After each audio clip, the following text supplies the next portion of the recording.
പ്രിയപ്പെട്ടവരെ, കഴിഞ്ഞ ദിവസം അതിദാരുണമായ ഒരു സംഭവമുണ്ട്. തൃശൂർ പെരുമ്പിലത്ത് അൻസാർ ആശുപത്രിയിൽ വാഹനാപകടത്തെ തുടർന്ന് ഒരു സ്കൂൾ വിദ്യാർത്ഥിയെ ആശുപത്രിയിലേക്ക് കൊണ്ടുവന്നു. ഗുരുതരമായ പരിക്കാണ്.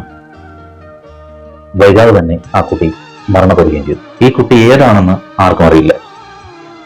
അങ്ങനെ ആശുപത്രിയിലെ കൂട്ടിരിപ്പുകാരും അവിടുത്തെ ജീവനക്കാരും ഡോക്ടർമാരും നേഴ്സുമാരും ഒക്കെ ഈ ഒരു മൃതദേഹം വന്ന് കാണുകയാണ്. ഈ കുട്ടിയെ വന്ന് കാണുകയാണ്. ഇവർക്ക് ഈ കാണുന്നവർക്ക് ആർക്കെങ്കിലും തിരിച്ചറിയാൻ കഴിയുന്നുണ്ടെങ്കിൽ അവരുടെ വീട്ടുകാരെ, ആ കുട്ടിയുടെ വീട്ടുകാരെ അറിയിക്കാമെന്ന് കരുതിയിട്ടാണ്. എല്ലാവരും കാണുന്ന കൂട്ടത്തിൽ അവിടെ ജോലി ചെയ്തിരുന്ന നേഴ്സ് സുലേഖ എന്ന് പറയുന്ന നേഴ്സും ഈ ഒരു മൃതദേഹം വന്ന് കാണുകയാണ്.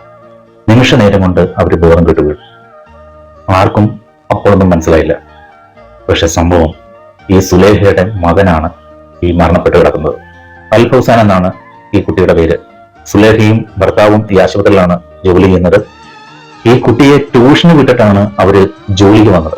ആരെങ്കിലും വിചാരിക്കുന്നുണ്ടോ ഇതുപോലൊരു അവസ്ഥ ഉണ്ടാവുമെന്നുള്ളത്? അവിടെ അക്കിക്കാവ് എന്ന് പറയുന്ന ഒരു ജംഗ്ഷനുണ്ട് തൃശ്ശൂർ. കഴിഞ്ഞ ദിവസം, അതായത് വ്യാഴാഴ്ച രാവിലെ 10:30 നടന്ന ഒരു വാഹന അപകടത്തിലാണ് ഈ കുഞ്ഞിന്റെ ജീവൻ പോകുന്നത്. നിയന്ത്രണം തെറ്റിയ ഗ്യാസ് സിലിണ്ടറുമായിട്ട് വന്ന ഒരു മിനി ലോറി നിയന്ത്രണം തെറ്റി ഒരു കാറിലും സ്കൂട്ടറിലും അതുവഴി സൈക്കിൾ ഉരുട്ടിക്കൊണ്ട് പോവുകയായിരുന്നു ഈ കുഞ്ഞിനെയും വന്നിരിക്കുകയായിരുന്നു. അവിടെ ഗതാഗത കുരുക്കത ഉള്ളത് കാരണം സൈക്കിൾ ഉരുട്ടിയാണ് അതുവഴി പോയത്. അപ്പോഴാണ് ഇത്തരത്തിലൊരു സംഭവം ഉണ്ടായത്. ആ അമ്മ എങ്ങനെ അങ്ങോട്ട് സഹിക്കും?